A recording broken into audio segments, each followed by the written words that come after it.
vídeo anterior vimos como que o view faz a ligação entre a área de dados e a camada de visão.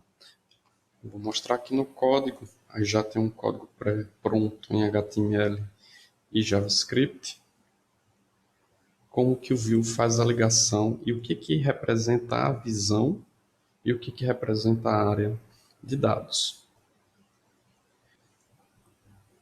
Até então, nós vimos que o view ele é inicializado através da instanciação da classe view, que tem como parâmetros básicos e mínimos o atributo EL, que seria o elemento onde que o view vai ser instalado e vai passar a monitorar, e um atributo data, que seriam os dados que ele deve monitorar.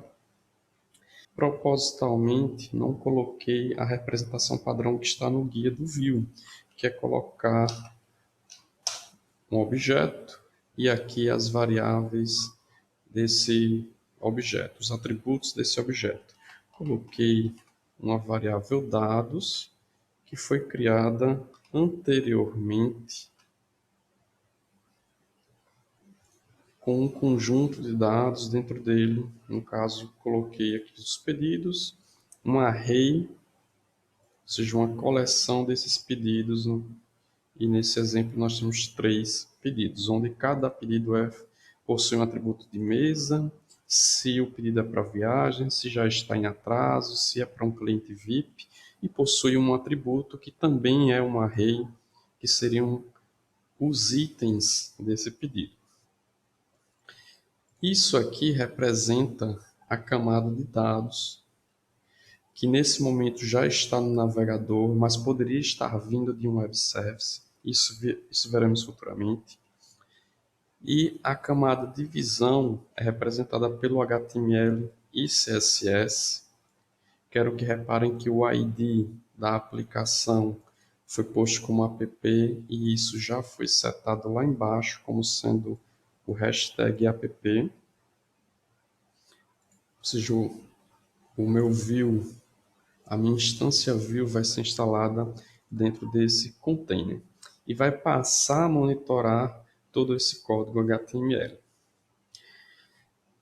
O view, de acordo com a documentação, ele não pode ser escrito de qualquer forma, ele possui uma sintaxe e nós vamos começar pela renderização de listas para depois mostrar como é que é feita a renderização condicional.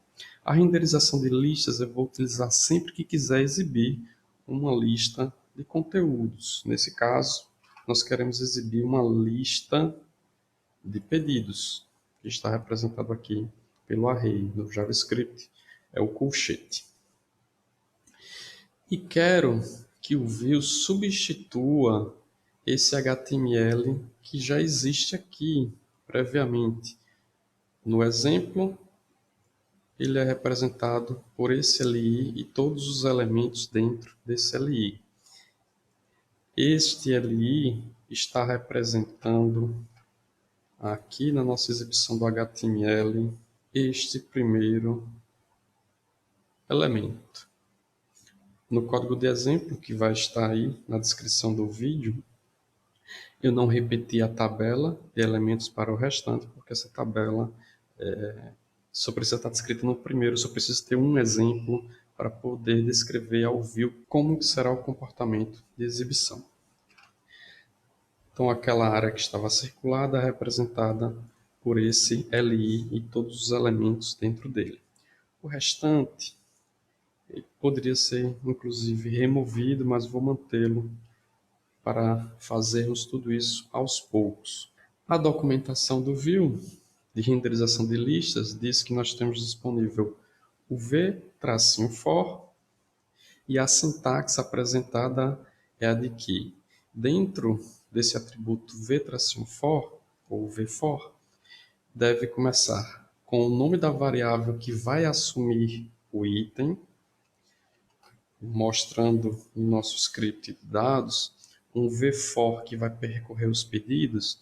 Ele vai, num primeiro momento, assumir esse primeiro objeto. No segundo momento, quando ele for imprimir aquela segunda linha na tela, ele vai assumir o valor desse segundo objeto e assim por diante. A palavra in é uma palavra reservada e obrigatória, ou seja, o item nos itens. Ou seja, essa segunda variável é qual dessas variáveis de dados, no caso aqui nós temos apenas uma que é pedidos, ela deve percorrer. Então, item em itens, para o nosso exemplo, nós iríamos utilizar qualquer outra variável, como por exemplo, pedido em pedidos. Onde que eu iria colocar esse VFOR? Esse VFOR não pode ser colocado em qualquer lugar, ele deve ser colocado no elemento HTML que eu desejo repetir. E eu desejo repetir, um erro comum aqui é tentar colocar o VFOR aqui no UL, mas eu não quero repetir o UL. O UL representa a lista por completo. Eu quero repetir o elemento LI, ou seja, o item dessa lista. Então aqui é onde eu vou colocar o meu VFOR. Vou escolher o nome da variável como pedido em pedidos.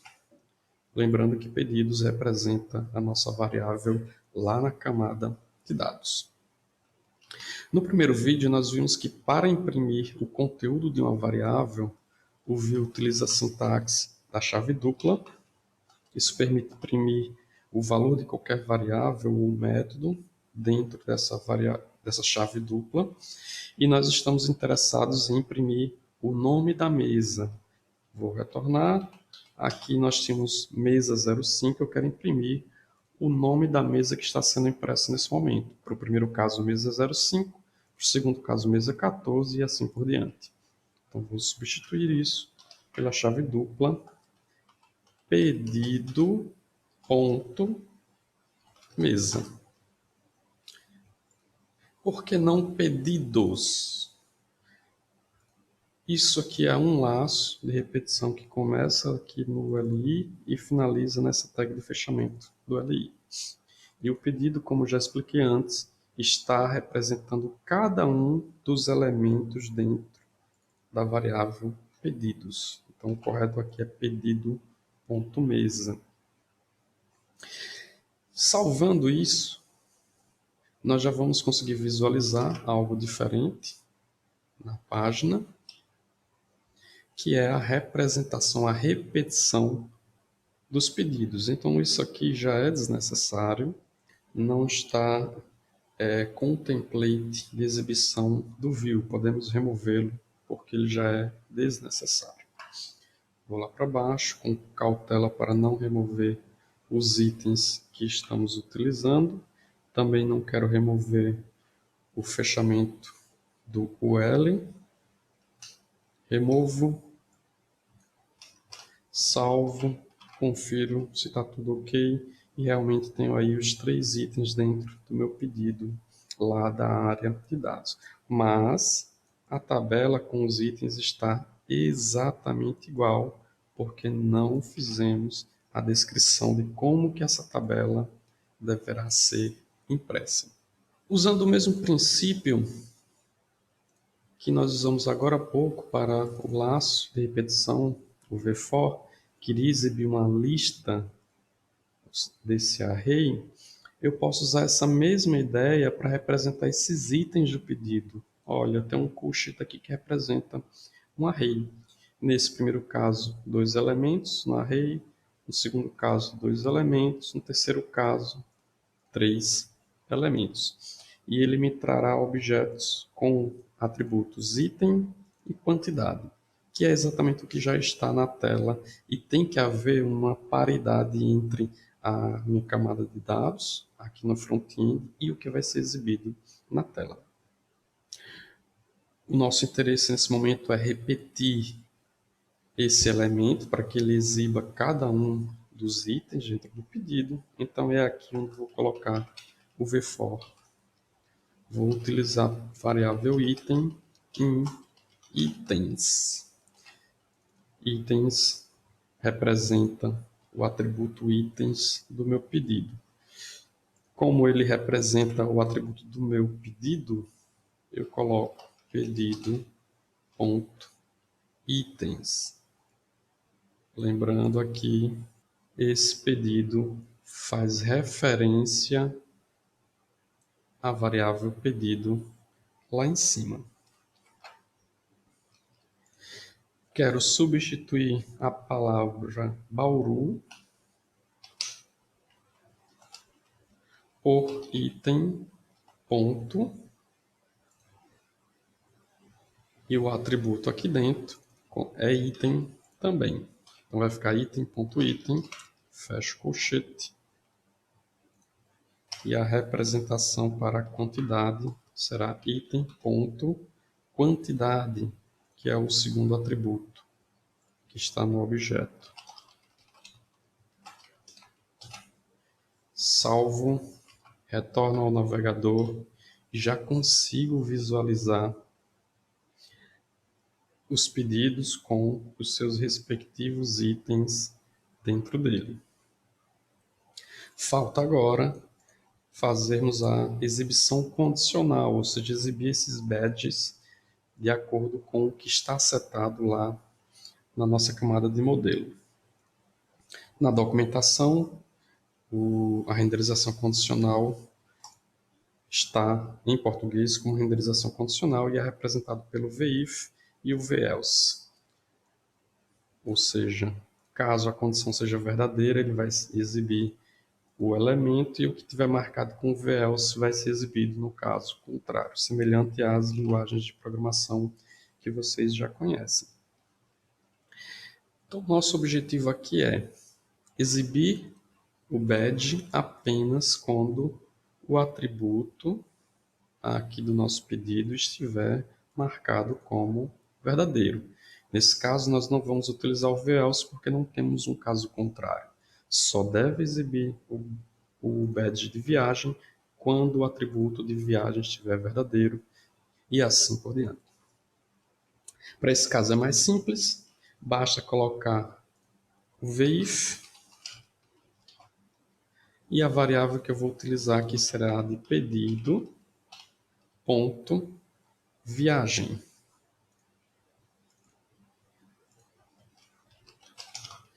Por ser uma variável booleana, ela já vai nos trazer um valor verdadeiro ou falso, então não preciso utilizar operadores relacionais para relacionar isso com algum valor.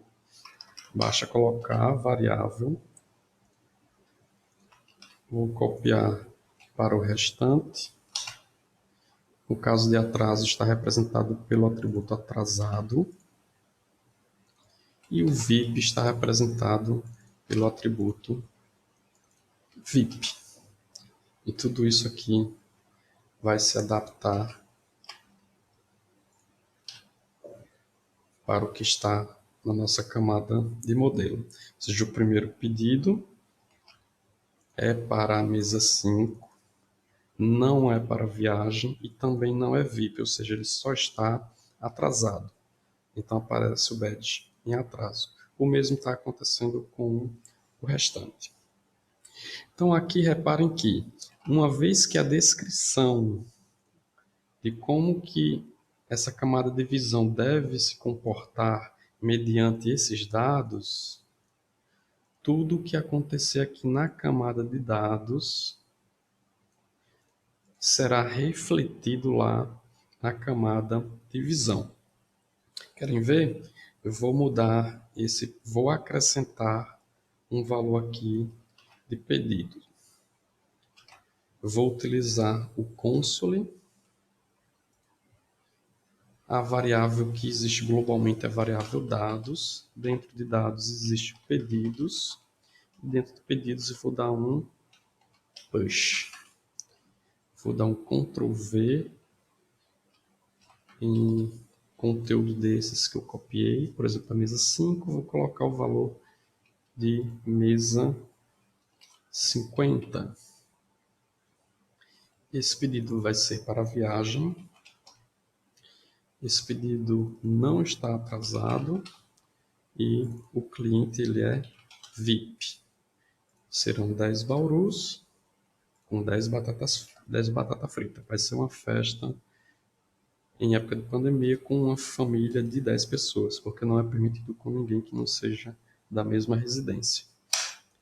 Dei o Enter, esse Enter, o push vai forçar com que esse objeto entre dentro do pedidos, ou seja, ele vai lá para o final, e ele acrescentou automaticamente na nossa camada de visão esse pedido para a mesa 50 com esses itens. O mesmo ocorre se, em vez de fazer isso aqui no console, fizesse através de uma comunicação com o web service. Ou seja, isso aqui poderia estar na cozinha de um restaurante e a aplicação consultando um web service e atualizando sempre a variável de pedidos para que ele fique sempre com os pedidos atualizados.